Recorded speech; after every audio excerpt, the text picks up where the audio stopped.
Assisto Olavo de Carvalho há pelo menos 8 anos. Desde então venho tentando entender sua guerra cultural e sua estratégia para conquistar as pessoas e chegou a hora de contar para ti.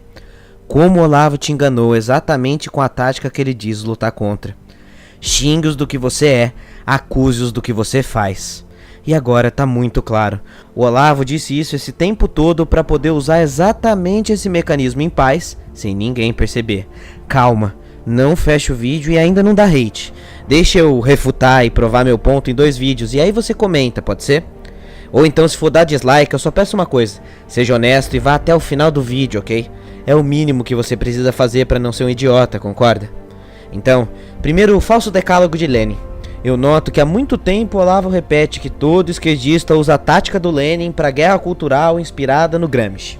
Eu achei isso meio estranho e quando eu fui pesquisar, eu descobri que nos Estados Unidos essa frase é atribuída a Lenin em mais de 10 mil sites. No entanto, se a gente for um pouco mais a fundo, a gente encontra um livro chamado Eles Nunca Disseram, publicado pela Universidade de Oxford, que fala a respeito de citações falsas, errôneas e enganosas. E lá está a citação de Lenin, que é falsa, e foi dita a primeira vez pelo evangelista Billy James nos anos 60. E é provável que disse isso no contexto de Guerra Fria para poder fazer uma caricatura dos russos. E aí com isso eu percebi, opa, então dos pilares dos argumentos do Olavo são baseados em mentiras da Guerra Fria? Por que ele está usando tanto isso? Foi só aí que eu me toquei. O genial Olavo criou uma blindagem para a crítica, um escudo desonesto baseado na tal mentira do decálogo de Lenin. O professor entendeu que o Lenin usava essa tal forma de manipulação, e agora é ele quem usa essa forma para te manipular. É infalível. Você já percebeu, por exemplo, que fora quem ama o Olavo e concorda tudinho com ele, todo o resto é uma piada? E já notou que todo mundo que critica o Olavo vai logo pro panteão do desprezo? Porque para conseguir te manter no universo dele, todo mundo que não concorda vira inimigo automático e nem merece ser ouvido.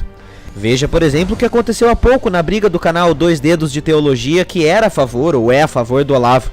Assim que ele discordou, mesmo sendo educado e digno, virou inimigo. Tomou desprezo, ódio e violência. E é sempre assim. Você já deve ter notado que em muitos casos o Olavo nem argumenta, apenas xinga. Ele usa essa linguagem agressiva para te passar a impressão de que tudo que ele fala é sábio e que quem não concordar com ele é muito burro. Isso é uma tática de manipulação, porra! Viu como funciona? Você se sente mal em não concordar com um argumento cheio de palavrões e acaba aceitando o professor. Essa é uma linha de pensamento paranoica invencível, porque prega que quem não crê nela é um mau caráter ou alienado. E tem alguma coisa errada aí. Concorda que tem algo errado aí? Que quando você não pode discordar de alguém, provavelmente você é o manipulado? E aí, quando eu entendi esse ponto, tudo ficou claro. Tudo que o Olavo ataca como tática esquerdista ruim é exatamente o que ele usa. E aí o resto fica mais fácil de compreender. Quando ele diz que o marxismo cultural impede você de ler o outro lado e por isso te aliena, mas demoniza ao mesmo tempo tudo que é de esquerda, ele está exatamente te alienando, só que pela via da direita. Sabe o gramscismo cultural que ele tanto fala?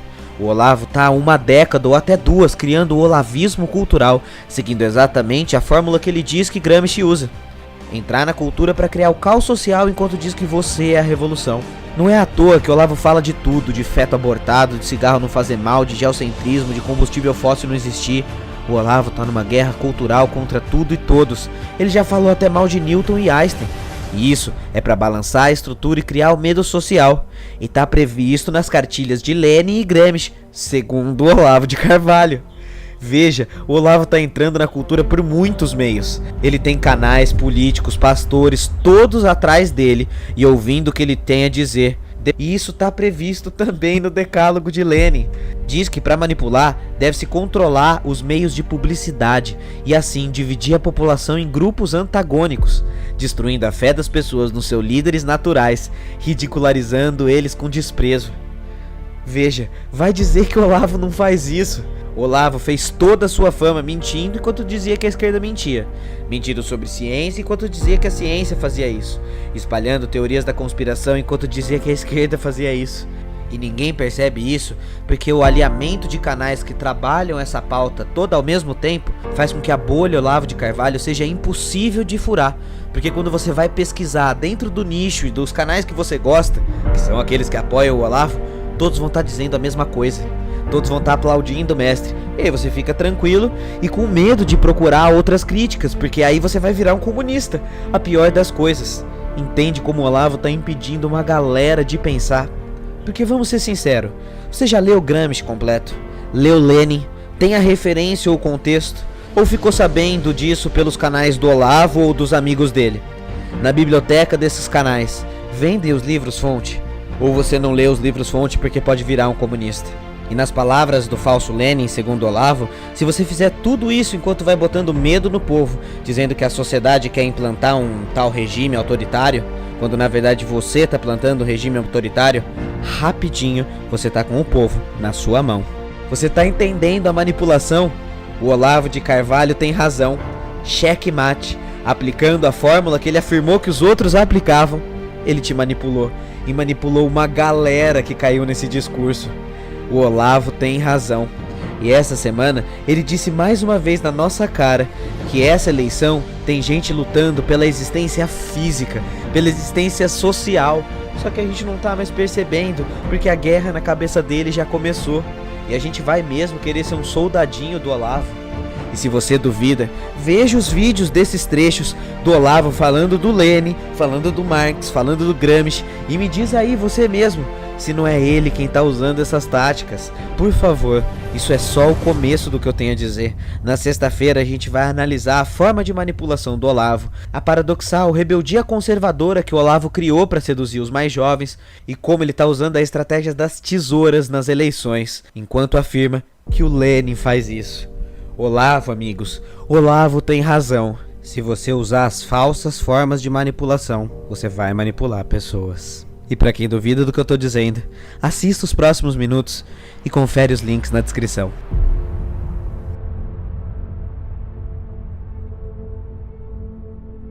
O conjunto da revolução cultural é uma técnica de engodo. É um engano. Quer dizer, você vai fazer uma coisa sem parecer que está fazendo outra.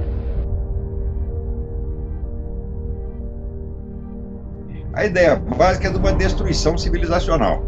Ou seja, você corroer todos os valores, critérios, símbolos, modos de pensar. Portanto, para isso precisa ter uma ação em profundidade na sociedade. O partido deve estar no comando de toda a vida cultural, social e política sem que ninguém o saiba.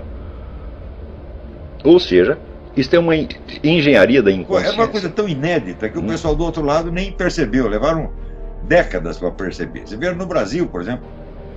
Então, isso quer dizer que a revolução cultural é, na verdade, uma revolução incultural. A revolução cultural só pode dar certo se ninguém entender o que está acontecendo, a não ser aqueles 2 ou 3 engenheiros sociais do partido que estão comandando o processo.